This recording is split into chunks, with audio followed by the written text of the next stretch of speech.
जय श्री राम। हिंदू फेस्टिवल्स में आप सभी का स्वागत है। श्री त्र्यंबकेश्वर ज्योतिर्लिंग पौराणिक कथा महत्व। श्री त्र्यंबकेश्वर ज्योतिर्लिंग मंदिर महाराष्ट्र प्रांत के नासिक जिले में त्र्यंबकम गांव में है। यहाँ के निकटवर्ती ब्रह्मगिरी नामक पर्वत से गोदावरी नदी का उद्गम है।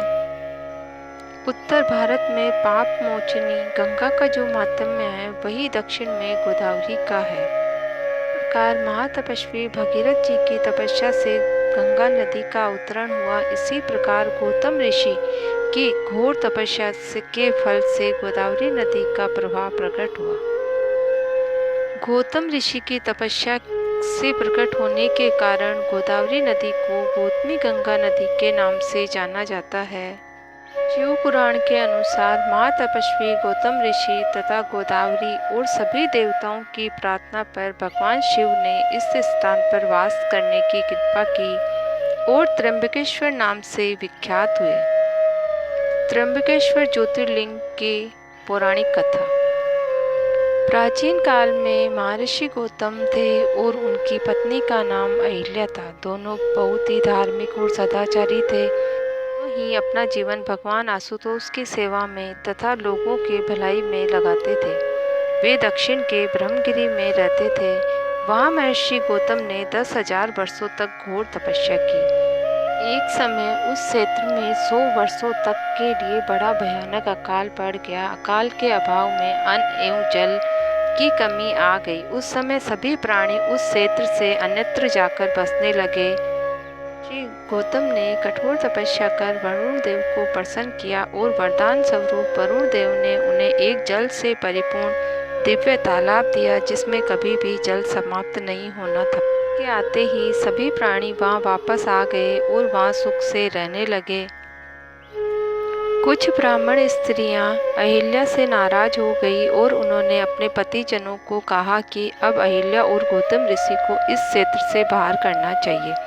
उनके पतियों ने गणेश जी की आराधना की और भक्तों के वश में रहते हुए गणेश जी ने उन्हें उनके दुर्भाव को समझते हुए उन्हें इस दुष्कार्य के लिए रोका, परंतु अंत में तथास्तु कहकर अंतर्ध्यान हो गए। इस कार्य को पूरा करने के लिए गणेश जी भगवान ने एक गाय का रूप धारण किया और गौतम ऋषि के उस क्षेत्र में पहुंच गए जहां जौ और धान उगे हुए थे।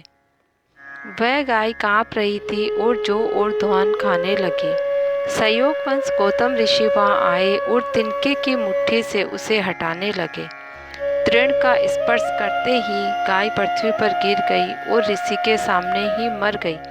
उस समय छिपे हुए गौतम ऋषि के विरोधियों ने ऋषियों एवं उनकी पत्नी को कहा कि आपने यह अशुभ कर्म किया है। आपके द्वारा ही गाय की हत्या हुई है, इसीलिए अब आपको पाप लगेगा और इस स्थान से आपको जाना पड़ेगा। गौतम ऋषि ने अत्यंत अपमानित महसूस किया और उन लोगों से पूछा कि अब मुझे किस तरह पाप दूर होगा। आप मुझे बताने का उपाय करें, मैं उसे करूंगा। तब उन ब्राह्मणों ने उन्हें बताया कि आप पूरी पृथ्वी की 3 बार परिक्रमा करें, मास व्रत करें, ब्रह्मगिरी पर 100 बार घूमें, तब आपकी शुद्धि होगी और आप गंगा जल लाकर स्नान करें।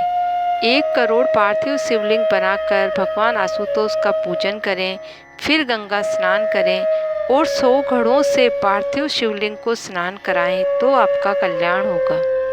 ऋषि ने पूरी निष्ठा के साथ पृथ्वी की 3 बार परिक्रमा की।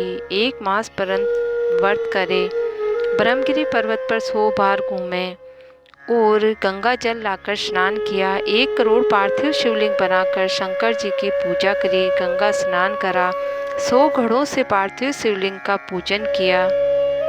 गौतम ऋषि के इस प्रकार कठोर प्रायश्चित से भगवान आशुतोष प्रकट हुए और उन्होंने गौतम ऋषि से कहा, महामुने, मैं आपकी भक्ति से प्रसन्न हूँ, आप वर मांगिए। गौतम ऋषि ने कहा, भगवान शिव की स्तुति की और हाथ जोड़कर प्रार्थना करते हुए कहा, हे देव, आप मुझे निष्पाप कीजिए।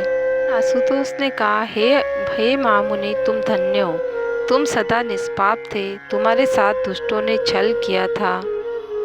महामुनि गौतम ने शिवजी से कहा कि वे लोग मेरा बड़ा ही उपकार किया है। यदि वे कदाचित ऐसा नहीं करते तो मुझे आपके दुर्लभ दर्शन न हुए होते। ऋषि गोदावरी नदी ऋषिगण देवगणों ने शिव भगवान के जय जयकार करने लगे और देवताओं के प्रार्थना करने पर भगवान शिव वहीं गौतमी नदी के तट पर त्र्यंबकेश्वर ज्योतिर्लिंग के रूप में प्रतिष्ठित हो गए। यह त्र्यंबकम नामक ज्योतिर्लिंग सभी कामनाओं को पूर्ण करने वाला है। ये महापातकों का नाशक और मुक्तिदायक है।